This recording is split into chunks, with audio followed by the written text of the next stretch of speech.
Welcome to Bobbi Jo's. Today I'm making some garlic bread dinner rolls. We're going to need a third a cup of melted butter. So this is unsalted butter. I'm going to put this on the stove and melt it, and once it's melted I'm going to mix in 1 tablespoon of minced garlic and let that cook in there for a few seconds. I'm going to remove it and let it cool down. We're also going to need 3/4 a cup of whole milk. I'm also going to put this on the stove. I'm going to let it heat up to about 115 degrees. If you have a microwave, you can do it in your microwave. I'm going to take 2½ teaspoons of active yeast.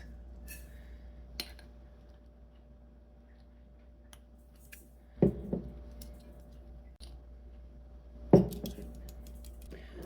going to do 1 teaspoon of granulated sugar.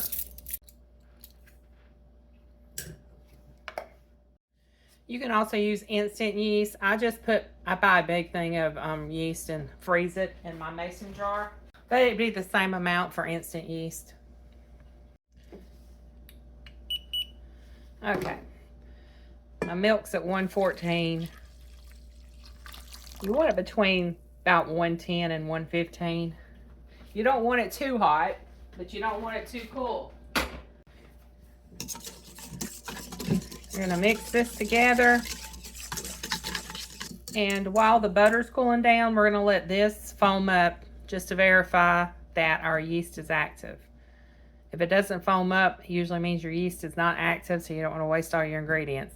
I know my yeast is active because I use it like every couple of days, but I'm just going to do this just because I'm waiting on my butter to cool down some.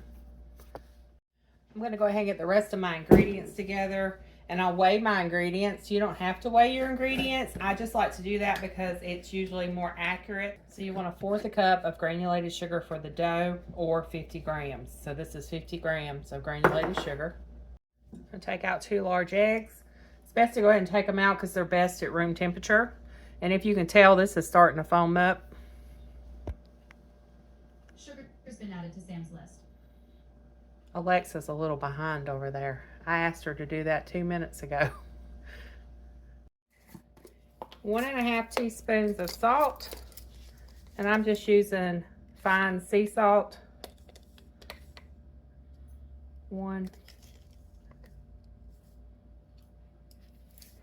And then 1/2 teaspoon of garlic powder. If I don't measure everything out like this, I always end up forgetting something. So I just go ahead and get everything measured out in dishes. That way I just have to dump it in and go with it. We want 4 to 5 cups of bread flour, which is between 500 and 625 grams. So I'm going to start off with 500.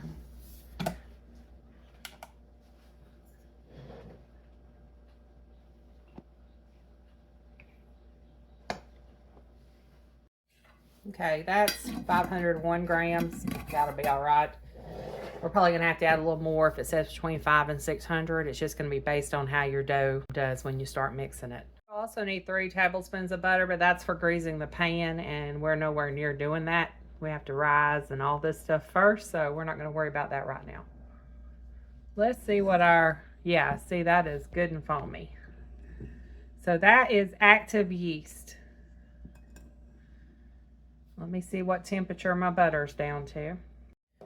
This is my butter with the garlic mixed in.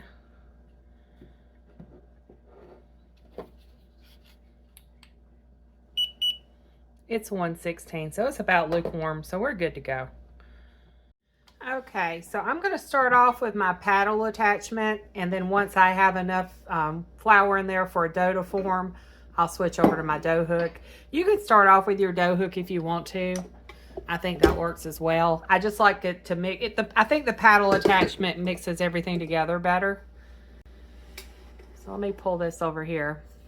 I now have it set up to where I can have my KitchenAid over here on this counter where all my light is. So I don't have to go to that dark counter to mix things, and it's much nicer. So we're going to start off by adding our eggs. So 2 eggs.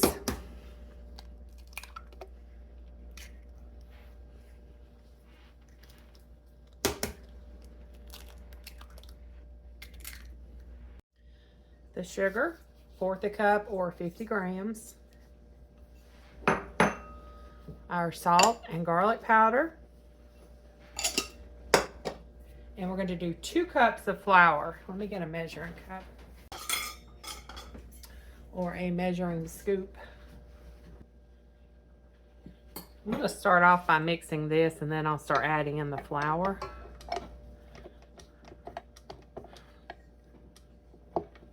Can't see what I'm doing.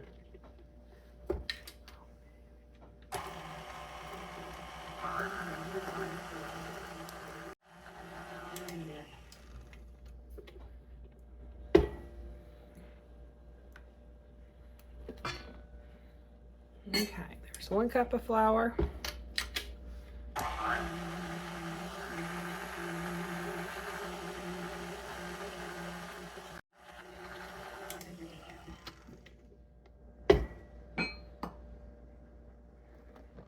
Two cups of flour.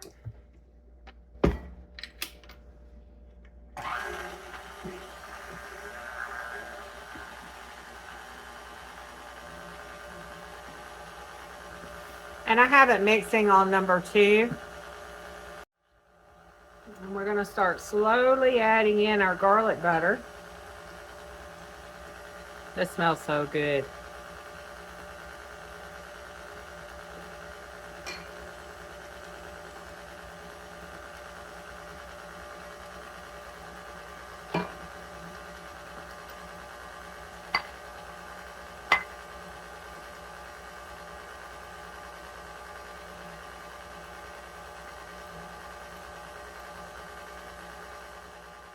Scraping down the sides, and then we're going to start adding the remaining flour. You want the dough, when it starts forming the dough as we add more flour to it, you want it to start pulling away from the bowl. As I add more flour, it's going to turn into a dough, and I'm going to need the dough hook. But like I said, you do not have to use this paddle attachment if you don't want to. I just feel like it mixes things a little better than just the dough hook. Oh, let me go ahead and add some more flour. I used to always do voiceovers on my videos because I always mess up words. I can't concentrate and talk at the same time. All right, this is going to be my 5 cups of flour. I may need more. We will see.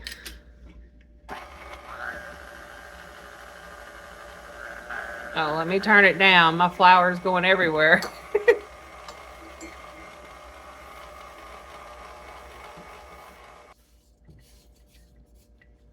This is my Christmas spatula. I guess we're almost at Christmas. We're over halfway there now.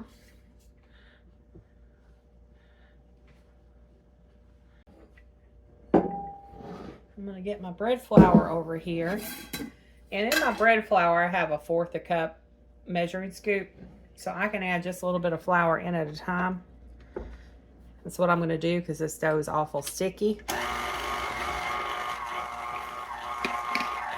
I'm going to start off with a 1/4, right at a 1/4 a cup. It's a little under.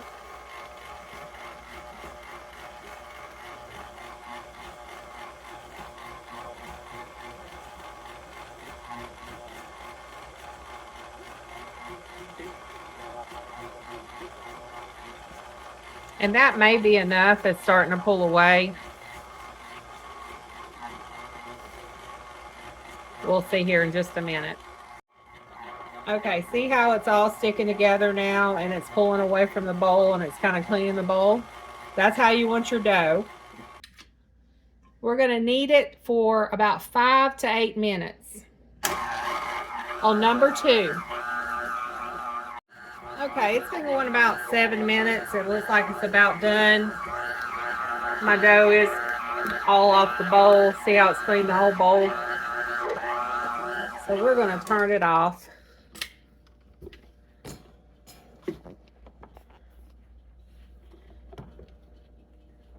And it should just come right off the dough hook.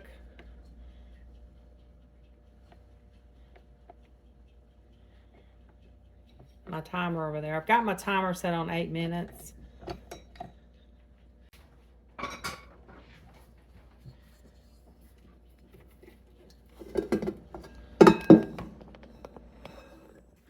And if it's too sticky, just add a little flour. And if you have it, when you were mixing it, if it was too dry, you just add just a tad bit of water. And when I say a tad bit, I mean like a teaspoon to a tablespoon at a time, not too much, because you don't want it to get too wet. Okay, so next, let me move my camera. You want a large bowl. I'm putting olive oil in it. You just want to put some kind of oil in it. It doesn't have to be olive oil.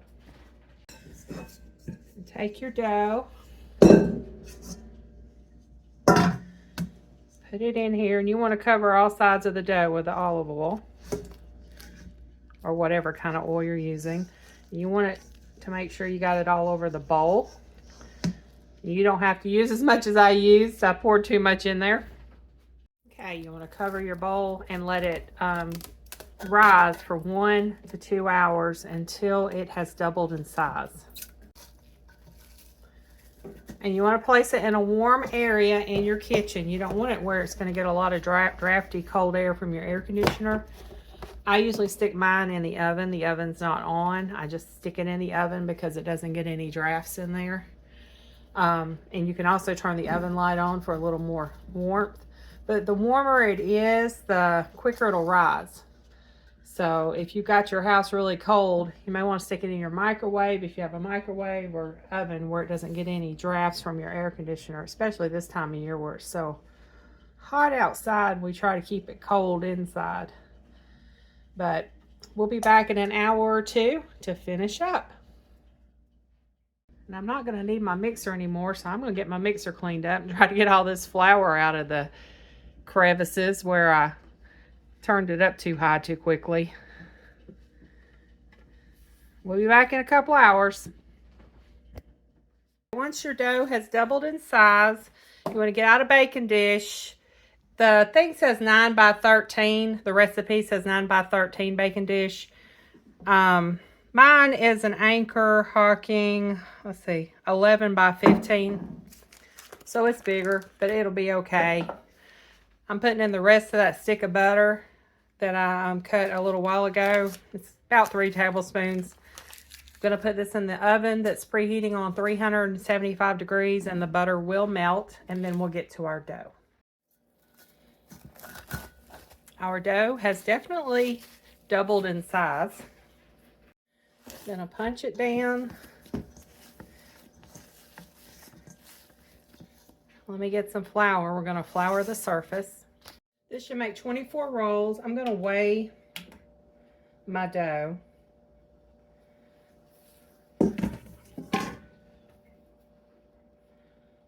$980 grams.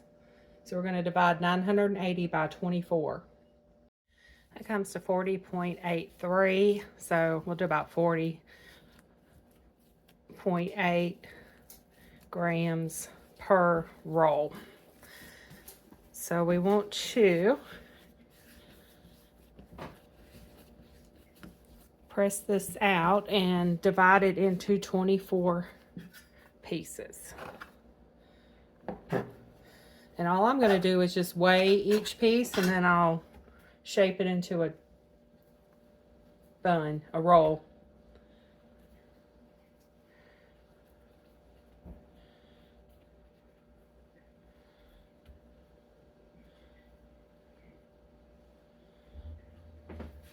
Just go around and make the top, kind of pinch it underneath. Just stretch it, pinch it, stretch it, and pinch it. And you have it in a little roll.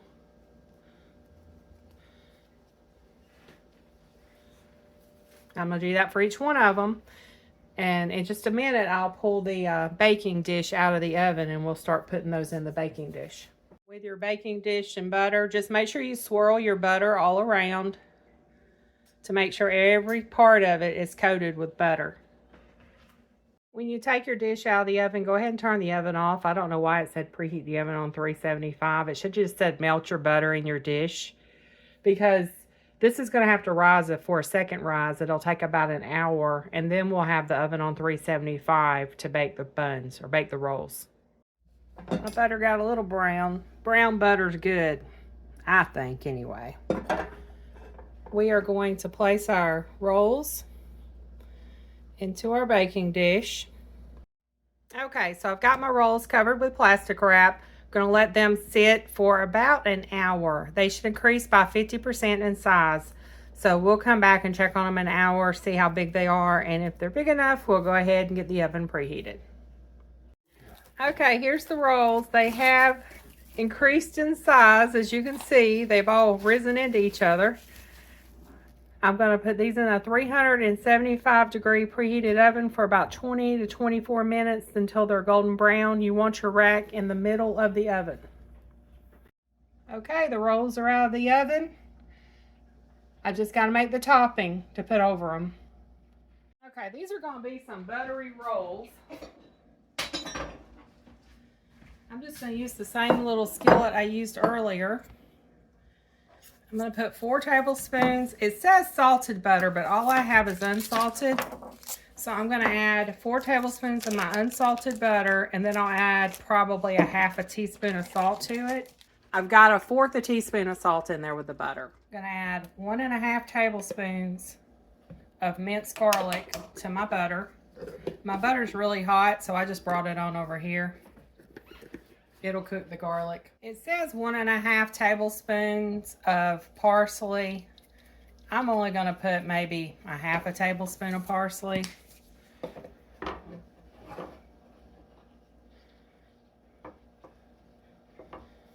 Mix it all up. And then we're just going to spread it over these rolls.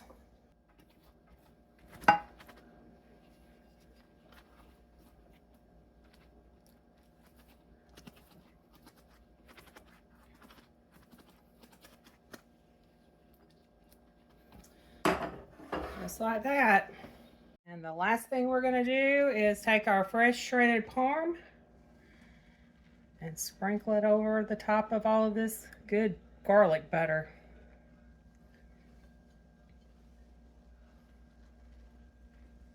This smells so good. Steve's back there taking deep breaths. Yeah, I know. I can smell it. You ought to see it. It's beautiful.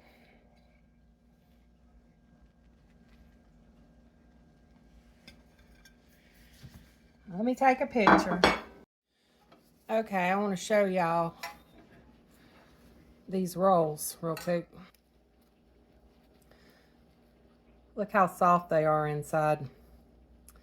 They are so good. We tasted one. We're having it with creamy kielbasa pasta. What do you think about the garlic bread rolls? Well, I've heard man may not live by bread alone, but I'd like to try. The bread is excellent. I love it. I can't even talk right. You got me so tore up between remembering your compression socks and this bread. Drool-worthy and 2 thumbs up, baby.